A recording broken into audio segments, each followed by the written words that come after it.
Il y a deux ingénieurs de l'ETS qui ont mis au point une invention vraiment qui vous permet de recharger les piles de vos appareils auditifs. Et ça se fait avec le mouvement de la mâchoire. Donc, en mâchant de la gomme, par exemple, c'est aussi simple que ça. Et pour vous le présenter, pour vous expliquer comment ça fonctionne réellement, un des chercheurs, Jérémy Voix, est avec nous. Bonjour.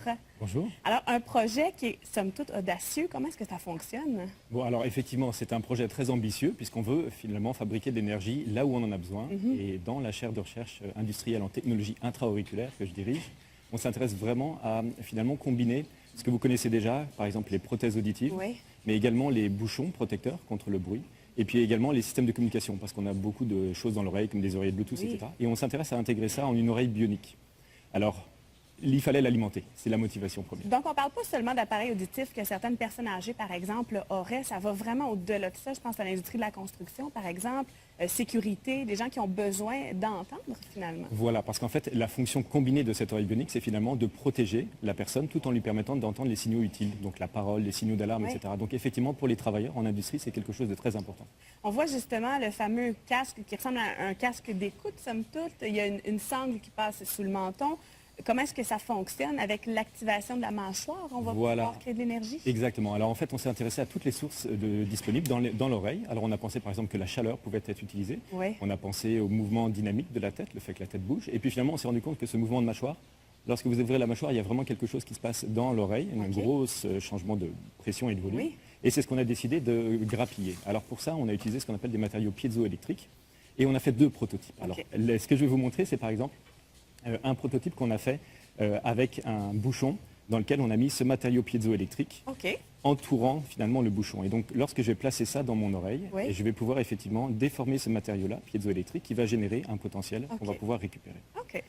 En chemin, on s'est rendu compte que, évidemment, lorsqu'on bougeait la mâchoire, le menton baissait. Et alors c'est une idée un petit peu loufoque, mais qu'on va vous présenter quand même, qui consistait finalement à équiper un dispositif comme un casque industriel qu'on reconnaît, et qui est électronique, et on l'a équipé finalement donc d'une sangle jugulaire, cette sangle ici, qu'on place sous la mâchoire, qui va effectivement avoir donc ce matériau piézoélectrique. Ici, c'est ce qu'on appelle un composite piézoélectrique PFC.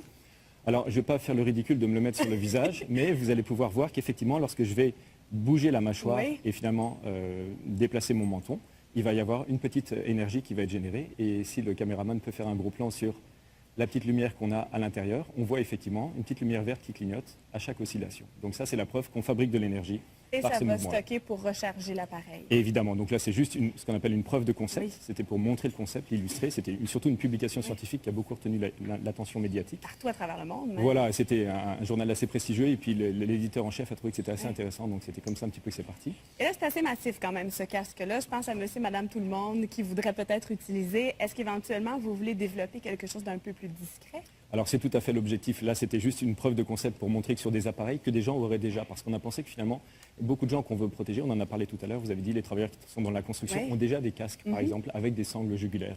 On peut penser aussi aux pompiers, aux premiers répondants, aux forces de sécurité, police, militaires et autres. Et ces personnes-là ont déjà ces sangles-là. Donc il suffirait finalement d'équiper ces sangles de ce matériau piézoélectrique pour avoir à proximité de l'oreille des systèmes qui leur permettent donc d'énergiser leur système de communication, de protection numérique. Est-ce qu'on parle d'un système qui va vraiment être complètement indépendant de charge, qui va rester et qui va se recharger automatiquement, ou on devra quand même de temps en temps le recharger complètement? Alors on l'a présenté à plusieurs industriels et ce qu'ils ont tous aimé, c'est effectivement le fait qu'on allait pouvoir finalement donner plus d'autonomie à des dispositifs. Et vous savez, on parle beaucoup de dispositifs connectés, ce qu'on appelle les wearables. C'est la grosse tendance. On a ici une montre intelligente, ici des lunettes intelligentes, etc. Vous avez peut-être remarqué que l'autonomie de ces dispositifs était très limitée. Alors si on est capable d'un petit peu espacer les espaces de recharge, voire même de rendre le dispositif un peu plus autonome, c'est un gros gain. Super intéressant. Merci beaucoup d'avoir vulgarisé ça. Je pense qu'on comprend mieux. Puis je pense qu'il y a vraiment on va dire un marché pour ça, mais c'est vraiment un produit d'avenir. Merci beaucoup. Merci beaucoup.